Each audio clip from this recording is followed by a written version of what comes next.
In this environment, it's a little bit like waking up and being in vibrational alignment. You've listened to us a little bit, gave a powerful opening that is in perfect vibrational alignment with the source within you. You resonated with the source within you. It's why you lighted up for us. It's why we thought it was a good idea to bring you here fast, because you were tuned in. Thank you. Two most influential teachings in my life are yours and Buddhism and the modern teaching of Zen. Excuse me. Woo! Presented by Eckhart Tolle. And I would think that you may be familiar because Oprah's done quite a bit of work with him as well. And for the most part, that's where we get all of our information.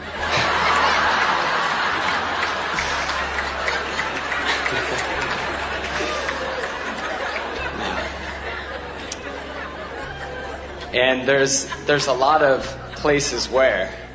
I'm sorry, I actually missed what you said. We're just playing with you a little bit. I appreciate it. We were letting you know that we get all of our infinite intelligence from watching Oprah. I do.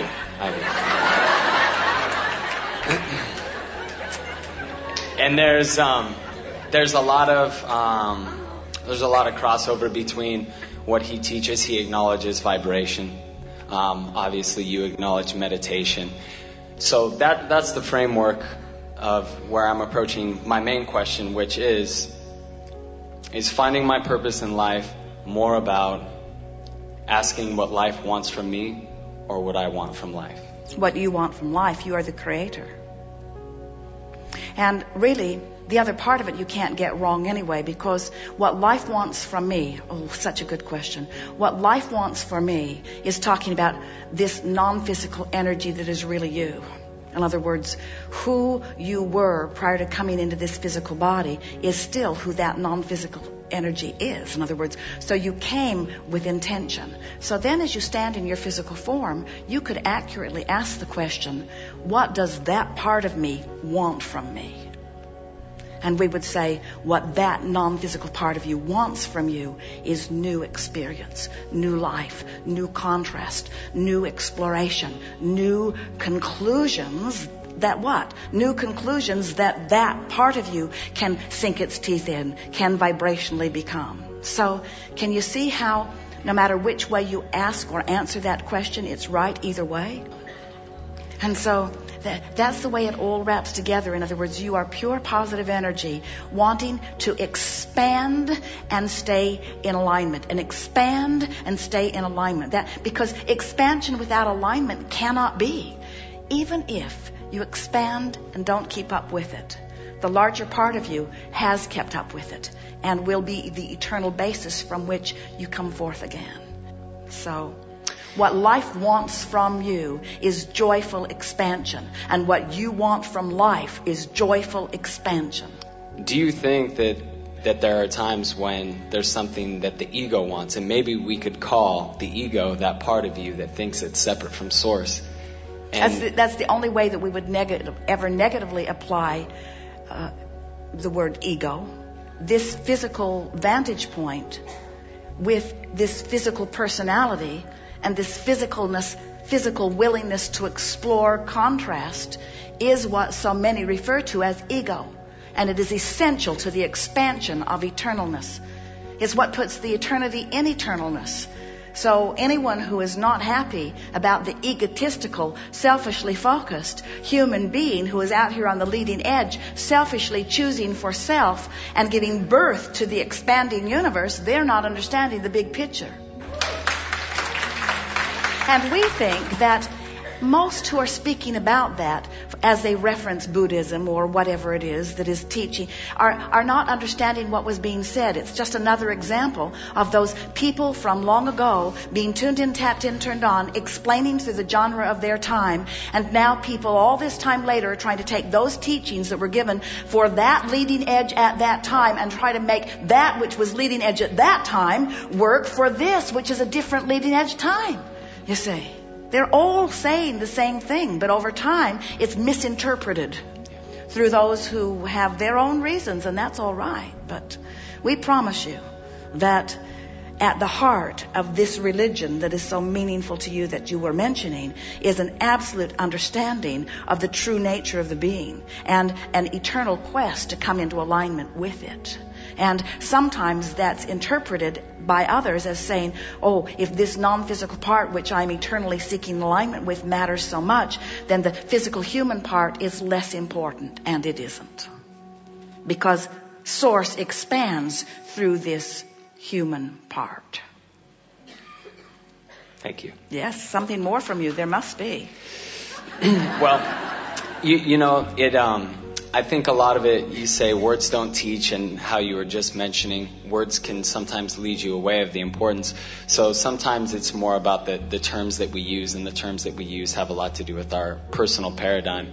So, you know, when I say ego and identification with the ego, it's, I guess that would just be believing that who you are now is the larger part of you, but you've been saying all along. And so I think in essence you've answered my question by saying who you are now is not the larger part of you. Right. It's just an important leading edge part of you that is going to cause who you really are to expand. In other words, feel with us that, do you accept that you are an eternal being? Of course you do. And isn't it, can't you feel it, isn't it logical that this source energy part of you, that the dominant part of you remains eternally non-physically focused? It's like you plug your toaster into the electricity, but you don't ask the electricity to be the toaster. You accept that there is the electricity and there is the toaster, and they have two different functions that work very well together. But the source energy part of you is the energy, the vibration, the current, the source of that which is everything that you see that is physical. So then part of that source energy is expressing itself here in the human personality that is you, in this egotistically, selfishly focused. And by that we only mean you see through the eyes of self. You see through the eyes of self, which means as you explore and know what you don't want, you know what you do want. The self within you, all the synthesizing of the self within you knows what you prefer. And when you come to that conclusion, whether you speak it or not, and you do it all day, every day, the larger part of you who is so certain that you should know, after all, you are pure positive energy extended out here on the leading edge of thought, exploring contrast, and from your point of view coming to a conclusion of what you think would be better for you. The source energy part of you does not question that. But you have to understand, it's not just source answering what you're asking for. Source is answering what everyone is asking for. Everyone. Imagine how wonderful it is when billions of humans and all kinds of other physical creators, also your beasts and even microbes, are having experiences and are asking. Even the one-celled organism is having evolution through vibrational expansion. In other words, even the one-celled organism is exposed to contrast and is emanating preferences of what would be better. So if Source, who is not just answering you, leading edge creator, but is answering all leading edge creators, can you feel how the whole of creation is moving up to better and better places? Source isn't saying you're the good ones and you're the bad ones, and so we'll answer your request but not yours. Everyone who asks, no matter what, everyone who asks is answered. And so this source energy expansion is becoming more and more and more. But humans, the critical experience that humans feel is that often as individuals you have expanded and then you don't take your own expansion. You stay over there beating the drum of something that is, and so you don't let yourself be who you are. The best words that we can offer is that life has caused you to become more. Are you letting yourself be it? And the answer is, if you're feeling joyful in this moment, yes. If you're feeling hatred in this moment, no. You became something that you're not letting yourself be. And the funniest thing of all, funny, not funny the way you think funny, but it's really an interesting, odd thing, is that the very thing that caused your expansion is almost without exception the very thing that you're using as your excuse not to take your expansion. So when you get it, how this all fits together, and you begin to, little by little, show yourself, because you're right, words don't teach, show yourself the vibrational alignment with you so that you train yourself into the best that you have become, then, to be physically focused in this life, in this leading edge life, having trained yourself into vibrational alignment with the eternalness that you are, now you get to see moment by moment this world, this leading edge world, you get to see it through the eyes of Source. Just doesn't get any better than that. And we think so many of those ancient teachers were talking from that perspective because they understood through meditation. They released resistance. They came into alignment. They did all kinds of things that brought them into alignment where they saw the world through the eyes of Source. But then, as they teach others, they see how difficult it is for people to see the world through the eyes of Source when they're beating the drum of things gone wrong. And so they explain, don't beat the drum of things gone wrong.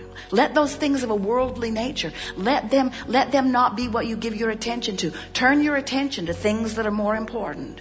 And we want you to understand that there is nothing more spiritual than full manifestation, because everything that you see as full manifestation is an extension of this Source energy, you see.